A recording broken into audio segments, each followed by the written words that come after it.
Hello, everybody, and welcome back to The Advisor with Stacey Chillemi. And today I'm very excited because we have a very special guest. Her name is Janice Becker, and she is the founder of Media Rebel, and she's the also the CEO of Media Rebel. And today she's here to talk about rebuilding life after trauma.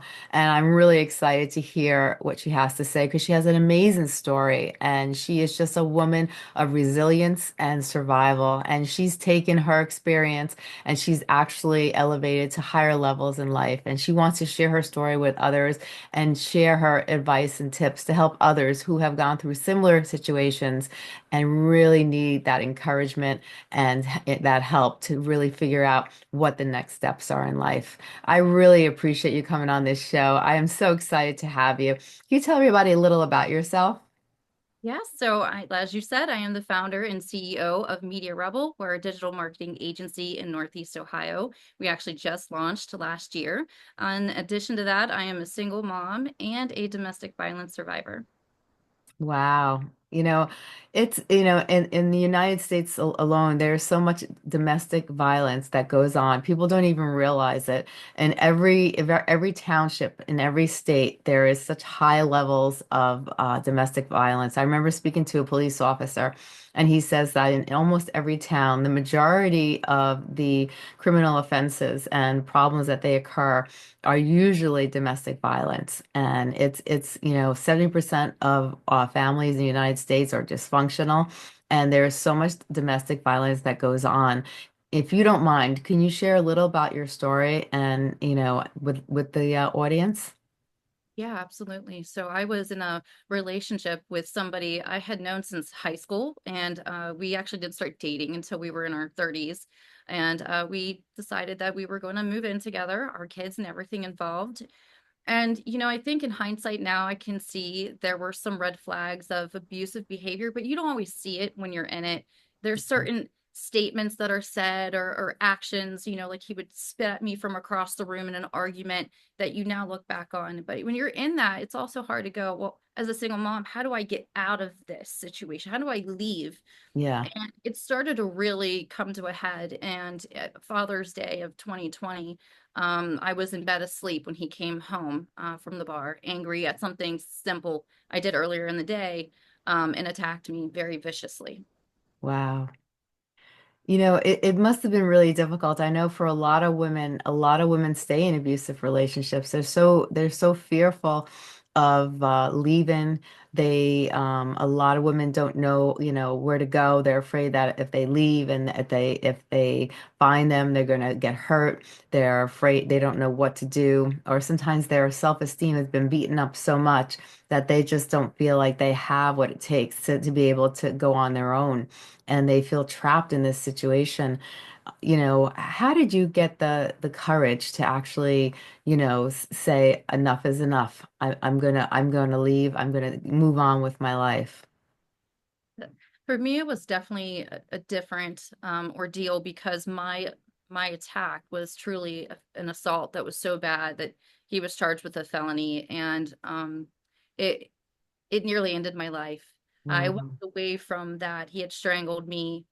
He had damaged my cervical spine permanently. He broke my eye in two places. He also broke and dislocated my jaw.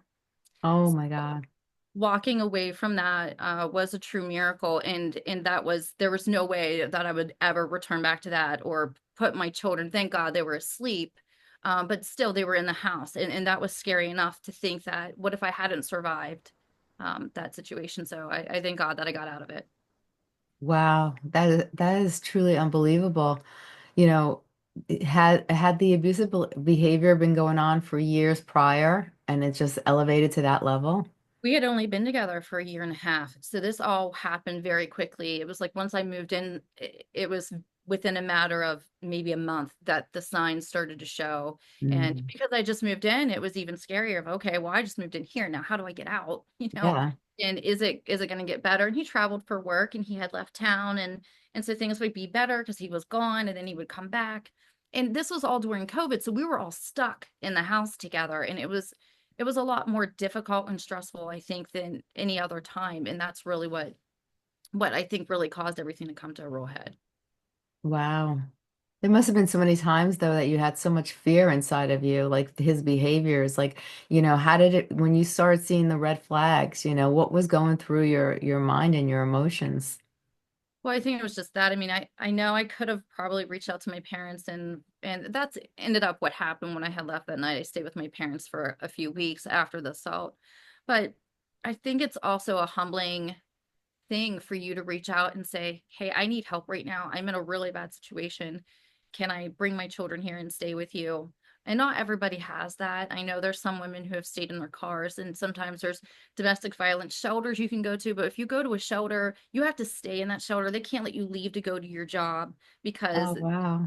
yeah, then they're responsible if anything happens to you. And a lot of people don't know that. So you can definitely feel like you don't know where to go. I think to have a support system, a best friend, a sister, family member to turn to, and to don't wait until it's too late. As soon as you see somebody acting a way that is very scary, even just spitting at you, nobody should do that. I Yeah. remember one time he was so violently enraged because I wore his hoodie. And I thought that was just such a silly thing that he felt violated that I didn't Yeah. ask to wear his hoodie. So yeah, I mean, it's hard. Like I said, I think it's really hard to see it when you're in it. But if you take a look back, if you have a daughter, sister, friend, and go, "Would I want them treated this way?" Yeah. If the answer is no, you need to make those steps and start whatever it is, start hiding money. If you have to, take some cash out, hide money away, have a private savings account that you have to have. But definitely get out as fast as you can. How did this trauma affect your life? Like after this all happened to you, I'm sure you weren't the same in many ways, and even your trust factor in men, like and just, maybe just the way, the traumatic event, Mhm. how did that affect you? So when I was staying with my parents, I'll never forget there was a boxing match on TV. It was like a scene of it.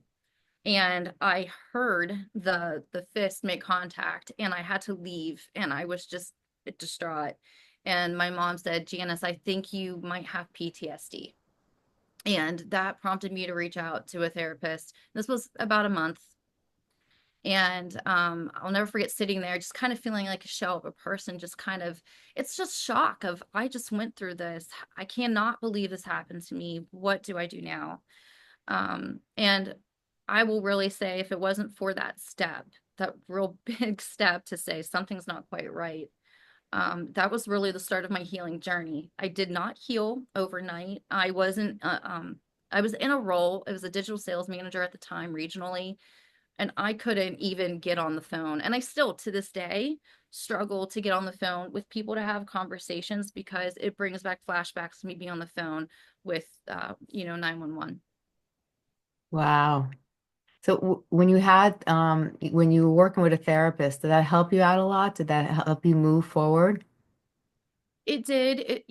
There are certain strategies that they use for PTSD. EMDR is one of them. Unfortunately, that didn't work for me. That actually had the opposite effect. It triggered me. And that's kind of Okay. like where you tap yourself to calm yourself. And Mm-hmm. here it was when you tapped me, it was flashbacks to being slammed against the wall in that assault for me. So it just Right. doesn't, but we used other methods that were very helpful and still to this day are helpful. But I still struggle. I mean, PTSD isn't something that there's really no date of, hey, this is exactly when I'll be, or if I will ever be 100% better. Sleeping is still hard. As you said, relationships with men, I can say I haven't had the best dating life Yeah. since then because it's like I see a red flag and I'm like, okay, you Yeah. really prioritize the way you're treated differently. I don't chase after man, you got to put in the effort for me, and it's like you really prioritize yourself. Because I would think if that happened to me, if I put myself in your shoes, I would think for me, the trust factor, trying to trust another human being again, that would be very difficult, I think. Yeah, it is. And I think in any instance where you're hurt, if you look at it, it's always been the person closest to you. Yes. And it is. And we all, for some reason, we always go after the people that we love the most, but it's about how you do it, how you recover from it, and nothing to where it's a physical violence aspect, but definitely the trust in that is much harder to build after you've gone through something quite like mine. So what are some of the biggest things that you've done that you think have helped you, in your process of healing? First and foremost is listen to myself and how I feel in the moment. Does something feel good to me or not? Am I feeling overly stimulated? I don't always do well in big groups of people. I've gotten better. I definitely have my time limit of, okay, like even in a restaurant, sometimes it's like I'm hearing white noise around me and I have to leave. Having time to myself, decompressing. For me, sometimes it's just as simple as coloring because when you have a PTSD brain, your brain Yeah, doesn't shut off. And so it's like, okay, I know it sounds really silly, but adult coloring works. It's like I'm too busy focusing on the colors than I am what's going on in my head right now. Um, right. Music is always a healing thing for me too. So I think for every person, it's just what feels good for you. Yeah. I think, what you went through was tremendous. And I think there's so many women out there that are just so scared to just move forward. And, I feel like a lot of women are abused and they don't say anything. They keep quiet and and then a lot of women sometimes feel like, that they deserve it, that they don't deserve anything better, did you notice that when you were in the community? Did you notice that there were certain, consistent behaviors in some women and that stopped them from moving forward and getting out of the situation? I've heard that as well, and that stems from a lot of times from childhood. When something's very familiar to you, then Yeah, it will feel like that. I will say I did not feel that way. I think I had the mindset of this will get better, and when it was good, it was really good. It was, yeah, like I said, it's somebody I had known for 20 years. I mean, never would have thought it would have gone to that level. right. Yeah. And that's crazy because you knew the person for so long. And then all of a sudden you moved in with the person and it was a totally different person. Yeah. And that just blows my mind, how that short period of time, all these red flags came out. Did you think you noticed some of those red flags before, or it was really once you got into that household, together and you were with each other 24/7, where he kind of let down his barrier and you started to see the true self in him? I definitely can look back now and say I saw the red flags when we started dating. Just very narcissistic behaviors, just not wanting attention unless it served him. Hmm. The yelling at me for the slightest things that just from an average person wouldn't yell about, gum missing off the counter and just something Yeah. simple. Um, but yeah, I think it was once I left that situation that I was able to see it from a hindsight view and go, oh man, why did I do that? Why did I move in with that person now that I look back and go, this wasn't something I would have recommended for my friend or definitely not for my daughter. Right. And what do you think was the best thing that you did, afterwards that really helped you in moving forward and being able to get your life back together? Now you're a CEO and a founder of Media Rebel. You're living a productive life. You have, five beautiful children and you're moving forward. You mentioned like two children are entering adulthood and, life is going grand right now, and I'm sure in the back of your head it was a hard transition, and I'm sure there's still a lot of emotions you're still dealing with because I feel like when we go through trauma, a lot of times it's in our subconscious, and some of that stuff stays in our subconscious, and sometimes things could just trigger and just bring back a memory or bring back of emotion, and sometimes we don't even know why the emotion is coming. It's just something, either a song or a sound or something, and then all of a sudden you get an emotional out of nowhere. And it's because of our past traumas sometimes that trigger these emotions and feelings. Do you feel that, some of that stuff is related to you? I've always been a doer. I've always Hmm. been somebody who's an overachiever, stemming Yeah. back being a teenage mom and having a child that was disabled and just going, okay, I just gotta take care of them. And I Yeah. think that's what kept me going. It's always been my kids and a supportive family unit.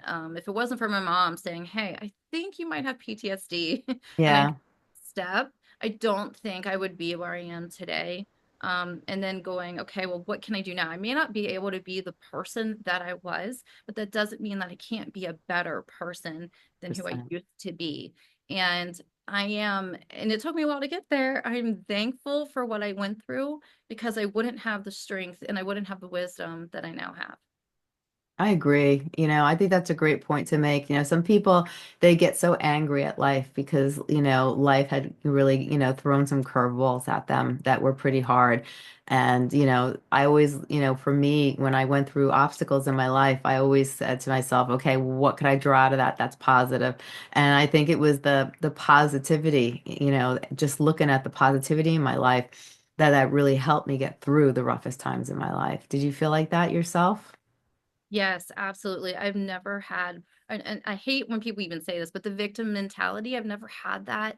I've always been a survivor. I mean, I'm a warrior. I overcame a lot of things that people couldn't even dream or have nightmares, I should say, uh, Yeah. overcoming. And all of that was a blessing that I did. And that was so I could go out and I could help other people with my story and say, look what I went through. Look at me now. I Yeah. couldn't if I can do it, anybody can do it. Right.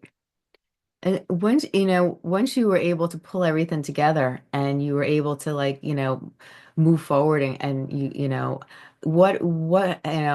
what gave you the push to say, okay, now I'm going to start my own company? You were always an overachiever, you said, but like, how did you get the courage to say, okay, I'm going to take a big chance. I'm going to take a big step. I'm going to open up my own company and I'm going to move forward and I'm going to make my dreams a reality after all this has happened to you.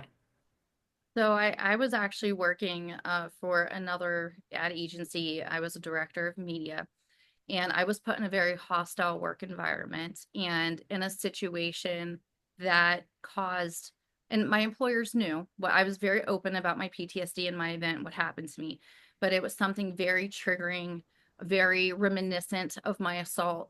And when that event happened in my workplace where I was supposed to feel safe, I said, no more. I'm going to go now and build the world that I can, where I can control the safety in this environment and how others are treated, how my clients are treated, and, make everybody feel that positivity and that safety that everybody should always feel. I love that. I love that. And how long have you had your business now? So I left that job in March of last year. I went full force. My website launched in May, and I've just kind of hit the ground running ever since. And then our office actually opened in September, and then our podcast just launched this week. So it's been a whirlwind of a year. I love it. So tell me a little about your business and what you do. So, as a digital marketing agency, we do everything digital that you could possibly think of. We do web development, app development, SEO, paid ads, programmatic, which is like your online streaming, Yeah. podcasts such as this. We help people get on as guests on podcasts as well as launch their own. I mean, just anything in the world you can think of that's digital, we try to be there in the forefront of that and really gain every expert certification that we can if it's there and obtainable. I love it. I love it. This is amazing. You've done so well. I have to just, really give you kudos because you've been through a lot. You've been through a lot in life and you never let it get you down. And every time it seems like, you got knocked back, two steps, you move forward three steps and, you just didn't let it get to you. You were just determined to, survive. You're determined to succeed. And I think it was that positive mentality that really drew that strength within you and helped you grow. Yeah, definitely. Positive mentality, my faith in God, first and foremost, is I just know that God has a bigger plan for me. I don't always see it, especially when we're in the mess, we don't see it. Uh, Yeah, Having that support system around you, no matter who that support system is, it goes a really long way to have those people that you can lean on. And I'm blessed that I have that. I've had some friends, just a couple around me, I've had them for 20, 30 years now that I can't even imagine where I'd be yeah. Oh, that's amazing. That's amazing. Now, if you had to take today's conversation and you wanted to really emphasize on important factors, what are some of the things that you really like to emphasize on? I think it's self-love. Know what you accept is, if you don't want a family member, a child to experience that, then you yourself should not. And no matter where you are, no matter if it feels like the lowest point of life. It's not the lowest point of life. There's something greater out there for you. You are going through something now that's building you into something more incredible in your journey. I love that. I love that. And I love that you brought up the concept of self-love because so many women, because you wear so many hats, people are moms, they work, they do this, they do that. And the last person they always take care of, I hear, is themselves, and I hear that over and over and over again. And they let themselves really, they get drained and they get really, they can't focus and you could see it. You just let themselves go. And I always say it's so important for us to care for ourselves before we care for others, because how can you care for others if you're not caring for yourself? Yes, absolutely. I agree with that 100%. I think you have to create that boundary in your day-to-day routine. And I have multiple children, so I can really attest to this that I Mhm. say, okay, guys, it's 9 o'clock. It's my time. Yes. You guys can't come in here anymore. You've had all day to talk to me about all your things. The teenagers love that. It's like 9 o'clock. Let's go and talk. We're awake now for Yeah, some. yeah. Uh-huh. This is mom's time. So you have to schedule that time for yourself whenever it makes sense within your day. Even if Yes. it's 30 minutes, take your 30 minutes, sit in your car if you have to where it's quiet, Yeah. scream. But do that. Yeah, self-love. I love it. I love it. This has been amazing. I really thank you for coming on the show. You have gone through so much and you have overcome so much and you really have come a long way and you've accomplished so much. And I really commend you on, never giving up and really just moving forward and having dreams, having goals and really focusing on those dreams and goals and making them a reality. And that's really something that is very hard for people to do. People, when they've gone through trauma, a lot of them, feel like they're the victims and they just stop. They get stuck in life and they focus on what happened and they don't move forward. And you stopped and you didn't let the past, ruin you. You focused on the present and you created goals and you focused on your future and you made plans for your future and you accomplished those things. And for that, I have to commend you because that's wonderful. You are a wonderful person and a very strong woman, and I really commend you for what you've done. Thank you. I really appreciate that. And I really appreciate you having me on here. I hope that others will find some motivation in my story and look to see that, better is out there. And where can people get in touch with you if they want to get in touch with you? So you can find us at media-rebel.net and on YouTube, Media Rebel Unplugged. I love it. I love it. Well, this has been amazing. Thank you so much for coming on this show. I really hope that we can, talk again because there's so many topics that, that you've experienced in life that I think would benefit so many people out there. And I want to just thank you once again for being on this show. Thank you so much. Thank you, Stacey. I appreciate it a lot. Oh, you're welcome. You have a great day. You too. Thank you.